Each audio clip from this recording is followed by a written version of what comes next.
the key difference between more and more training and someone holding your child is that someone's holding your child, right? And so it's the context. There's two components there. There's a psychological distress and emotional valence. All right, we're supposed to have calling guest, but it looks like he hasn't called in yet. So we're going to talk to the handsome Mike Dasargo. How you doing, man? Good, man. How you been?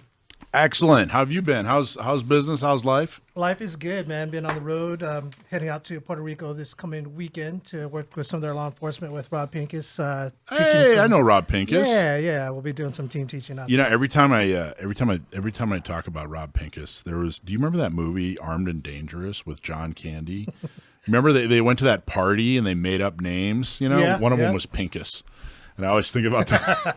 I don't know if I've ever asked him about that, but every time. It might be an alias. We don't know. If it's not food, it's movies. Especially 80s movies. Horrible 80s movies. Yeah. I bet those are the best. Those are the best. Yeah. So, what kind of training are you doing in Puerto Rico with law enforcement? Intuitive defensive shooting, intuitive defensive carbine, taking some folks through that stuff and really focusing on the counter ambush aspect of it. Counter ambush. Yeah, Holy cow. Yeah, and that's a bit of what I want to talk about today because a lot of it is also transferable from the executive protection industry. And so there's some core concepts in executive protection. The nature of executive protection is essentially counter ambush, where we're trying to prevent an attack on principle. The nature, say that one more time. The nature of executive protection is counter ambush. Yes, and that doesn't necessarily mean a physical attack. Predominantly, it's saving them from embarrassment.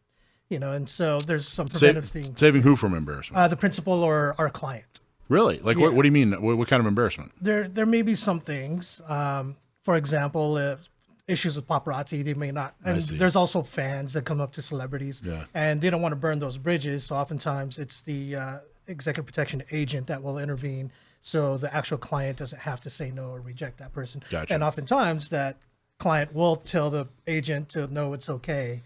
So they become the hero in some regards. But so ambush. So when I think of ambush, I think of like Vietnam, walking down a trail, whatever. But you're just talking about someone approaching someone and they're totally unexpected. The unexpected, yeah, universally across the board, whether it's a physical attack, kinetic attack, or whether it's something economically, monetarily for a corporation, there's these kind of things that take us off guard, and that's what we want to be ready for is the unexpected. And executive protection is what we is there a difference between executive protection and a bodyguard? Or yes. You know what I mean? Like what's the difference? Aside from the terminology, executive director isn't just or executive protection isn't just a fancy term for bodyguard. It is, and I think it's earned in the sense of the degree of nuance. Isn't it client related? It may like be. an executive maybe is going to need a lot more protection than, say, a bodyguard. To some degree. Yeah, bodyguard, maybe you'll go to the club and you got this 300-pound guy walking along. Right. If anybody touches you, that guy will smush them. But an executive, it's a little bit more enhanced, maybe more people, right. We more do equipment. A full risk analysis. Right, We do the advance. It's far more sophisticated in its levels of protection. Bodyguard is more of a brute. Yeah. Yeah, and so in the industry, it's kind of looked down upon for to pick up bodyguards because they're essentially just a presence, a physical presence. They're thugs. Yeah, They'll thump you on the noggin. Yeah. So they're a deterrent at best, right? And then the training is totally different between the two as well. Oftentimes a lack of training. Well, yeah, because they don't really need much training. Right. They're usually picked up for their size. Yeah, that's exactly right. Yeah. So there's a few, and on that point, the first thing I want to hit on is discernment, right? That's something that separates bodyguards from executive protection is how we interact with potential threats. And as a gun owner, we don't want to look at everything as a nail if we're thinking that we're at the hammer, right? And so being able to discern what an actual threat is from a perceived threat. So if we've ever had to shop for a white SUV or say a long minivan or something, right? And you've never noticed it before, but now that you're shopping for it, you see them everywhere. It's called the pop-out effect. And so that discernment comes from exposure to the stimulus. It's the technical term is called registry. Register it in your frame of thought and your conscious awareness. So something that gun owners can do to improve their ability to protect themselves with the firearm is actually become aware of the indicators associated with violence or an ambush. Something simple that people can do if they haven't been around violence is there's people like the active protection guy that does YouTube Active self-protection? Thank you, active Yeah. self-protection. Yeah, and he does after-action John Korea. reviews of certain critical Oh, yeah, incidents John Korea. that happen, right? And so that's kind of a second-hand way, aside from getting first-hand training. But the more you expose yourself, you can start to see emerging patterns and start to recognize it early. It's kind of a piece of the tradecraft. In driving in Mexico, for example, the baseline is to be bumper locked, right? But if you're not in that setting and someone keeps hovering around the rear quarter panel, what does that even mean to most people? Most people don't think anything of it other than it may be in their blind side. But if your principal is an at-risk individual who's targeted, that may be an indicator for a pit maneuver, right? So that may mean something different. But whether you react or not comes down to what is that indicator coupled with everything else that's happening in the environment, right? And so this kind of discernment is something I highly recommend for gun owners, is being able to become familiar with what an actual threat looks like, what are the behavioral indicators, what are the baseline, and how you manage your attention, because a lot of people blame situational awareness and the person not paying attention. But as an agent in charge, that person has to communicate comms with their team, with the client, with the client's company, right? And so they're on their cell phone, they're doing different things, they're multitasking, but there might be something that pops out of baseline and that captures their attention because of their experience, right? And so, Well, you ever have the example where you're driving down the road and all of a sudden the car up front, you know the guy, right. so you pull up alongside him, Yeah. and he will not look to you. Yep. I mean, he constantly looks straight ahead. That's the worst part of it. So you want to be somebody to be totally aware of their surroundings at all times. Yeah, manage your attention, and most often than not, people are focused on the task at hand. Right. So what you described is someone who's just on their commute, not thinking about anything else except their own inner thoughts, not expecting to see their somebody friend. to pull up and see a friend. Yeah, Right. And so being able to shift your attention, that's where instead of talking about mindset, I talk more about mind state, being aware of your mind state, your state of mind. So once you capture yourself that you're daydreaming and you're in the driver's hypnosis, then you may want to snap out of that, especially if you're driving through a higher risk area where there's a higher statistical chance of motor vehicle accidents, like the merging in the Golden Triangle or something. I drive my wife crazy because I'm constantly looking around. Right. Constantly. I don't know, maybe it's because of my military training, but I am constantly looking around. You'll never catch me just looking straight ahead and not be aware. Yeah, and I 'Cause love you never that. know. And in the grand scheme of things, stay curious. You know, Always. I mean, it Always. doesn't necessarily have to be threat induced, but looking around, staying curious, learning from your environment. It's a wonderful thing. I'm not so bad that when I go to a restaurant, I have to sit with my back against the wall. That's it. I don't go 1000%. that far, but 1000%. Because there's other behavioral indicators. And so there's a thing called tradecraft, which is you want to stay low profile. It's kind of like the open carry, right? If you're open carrying, you may make yourself a target. Right. As an agent, a lot of times they want you to be low profile and blend in with your environment. And you don't want to look like RoboCop, right? You don't want to be back to the wall kind of, but understanding that. constantly. I mean, the look on your face will give it away. Yeah. And so as a gun owner, it's kind of the same thing. People Right. who start to carry for the first time might like constantly check, is like, am I Yeah. printing? You know, there might be some behavioral things that they're broadcasting. Well, so- even Michael was saying one time he went someplace and left his gun at home. Yep. And he was you were saying that you were totally a mess the whole day. Yeah, well, that's happened a couple times. But I remember the first time I almost left my house right after I got my CCW. Right, And that's what he was saying. I'd been carrying for like a month, and I was like, I already took my gun off, and I was like, I'm just gonna go get a, whatever, Go to gallon of milk 7-Eleven or or something. Yeah, something, and then I'd put my hand on the doorknob, and I'm like, what if this is the time? What if every this is the time, this is the day. And now it's like, it's wallet, keys, phone, and gun. Yeah. I'm ready. That actually brings me to the next point, which is the defense in depth concept from executive protection. And what defense in depth is concentric layers of redundancy in case you don't have your firearm. What other measures of protection, whether it's pepper spray, whether it's unarmed skills, or even if it's preventative manners, understanding that maybe I'll take less risky routes this time and kind of compensate for that risk, right? And something that gun owners can take away with is their home defense plan, right? It's not enough just to own a gun. You actually want to treat it as part of your disaster preparedness. So your earthquake drills with your family, if you ever do that, fire drills, and home invasion drills. And not only that, you could take that crisis management plan and apply it to your travel security. And often people don't think about staying in a hotel on the second, third floor is optimal for risk mitigation because it's above the first floor where it's easier for theft to occur. I shouldn't say easy, but less obstructive, for lack of better words. But it's not so high up on the floor if there is a hotel fire or earthquake that you have to go down a tremendous flight of stairs to evacuate. And so these are just some things to think about in creating certain levels of redundancy and how you're going to go about your day, not necessarily in a paranoid way, but in a sensical kind of, let me calculate this risk. You ever notice when somebody does go to a hotel, they want to get in the highest floor possible? Yes.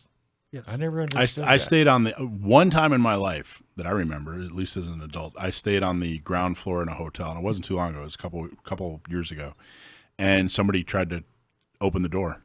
Wow. Somebody tried to open the door, and they were going down the line. Seeing what was unlocked, trying to see, what was unlocked, and the hotel didn't care at all. Mm-hmm. They did. Everybody reported, and they're like, even after you put 5 shots through the door, they didn't say anything. So, Mike, if you were to give like 3 actually, I'll have to wait and come back. All right. Yeah, I had a question. I would just like if you were to kind of like cap your the executive protection concept, like what would be it's just gun owners, not as professionals ourselves in that realm. What would be like the top 3 things from your perspective that a gun owner, someone who has got their own firearm for their own self protection, kind of needs to kind of have the forefront of their mind? Like, give me the top 3. That would be, the first one was situational awareness and being able to discern what should capture your attention, certain behavioral indicators. The second is defense in depth, understanding the concentric layers of defense in your planning beyond just the firearm itself, but the totality of your defensive plan. And that all kind of ties together with the last point, which is understanding risk. Right? And so oftentimes people just look at risk as a matter of probability. Right. But if you have a pot of water and you try not to spill it, there's some perceived penalty. If you spill it, you might get wet, right? Right. But our behavior tends to change if that pot of water is boiling. And we start moving with a pot of water. It might go slower, it might go faster if you're not using oven mitts. But there's a behavioral change that impacts your ability to transport that water. So as a gun owner, understanding how the impact influences your behavior, particularly when it comes to defensive shooting. So as an example, marksmanship, right? It's very common. We'll line up the sights and take our time to take that shot. We might miss and kind of figure out we went either low left, I might be anticipating, let me try again, and okay, there it is, right? Or I go high right, okay, let me try to adjust and make the course correction and impact.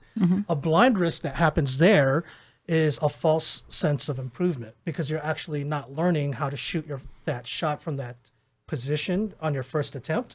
You're actually learning from your previous error, which is not reflective of defensive shooting. When in fact, when you take that precise shot in a defensive shooting incident, that target is likely not going to be there anymore. They're probably going to move. And so that opportunity is no longer there. Right. So a simple piece of advice is only afford yourself one attempt for maybe that 1-inch circle. If you miss, change position, move 1 or 2 feet to the left, try again. You missed, move 1 feet to the right, try again. But it's only that first round hit that matters. And repeating that pattern allows you the ability to perform in that context. Now, particularly when we start adding things like impact, what happens if you miss? If someone has your kid hostage, that's a significant impact on your ability to apply that skill. Right. Whereas, we might have a timer and be able to just throw that downrange all day, every day, but that's going to have a behavioral impact on how you apply your skill.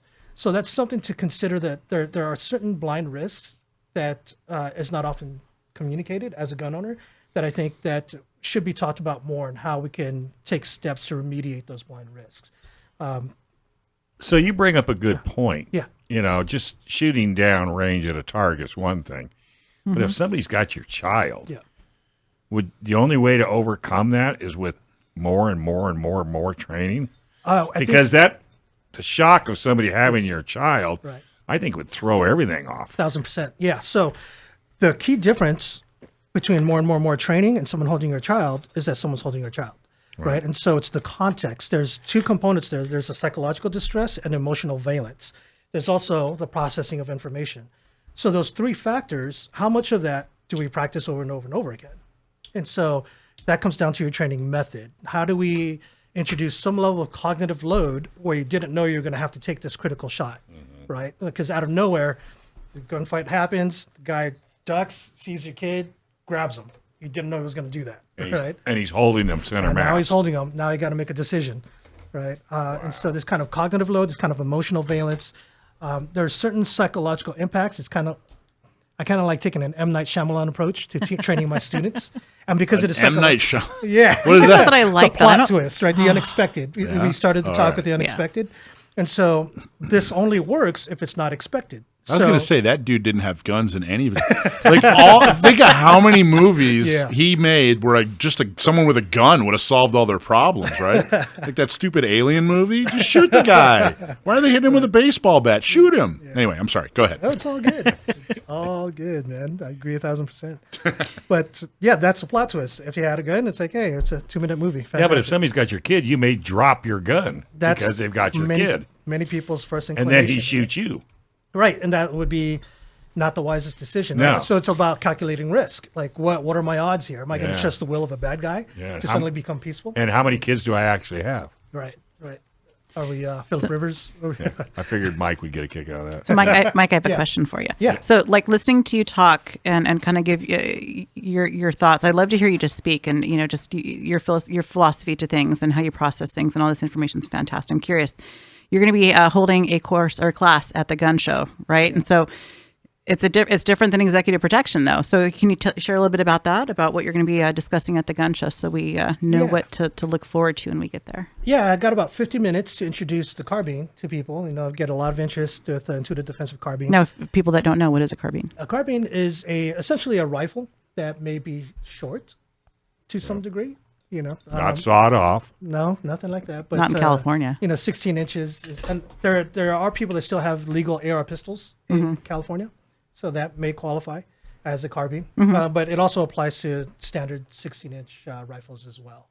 And there's a lot of common errors. In martial arts, they always talk about letting the weapon become an extension of your body, right? Right. And when it comes to a rifle, it's a two-handed weapon. You have 4 points of contact. And so how do you interface that with the end user so it's not awkward? A lot of people kind of bring it up and then they move their head to the optic. Right. And then if they have to do something and they're integrating like trauma medicine, and so now you have to store your weapon and try to do something. Now it's like bumping everywhere. And so essentially what I want to walk people through is the fundamentals and the dynamics of how to integrate and move the rifle around your body. Okay. So it becomes a part of your natural movement, whether you need to stow it because you need to do something or... When's your class? At the gun symposium. Which date? Remember? September September 7th, September 8th. Yes. Check out gunownersradio.com. It's going to have the schedule of the symposium and the classes. Sounds to me like he's doing both days. Mike Dasargo. Handsome Mike Dasargo.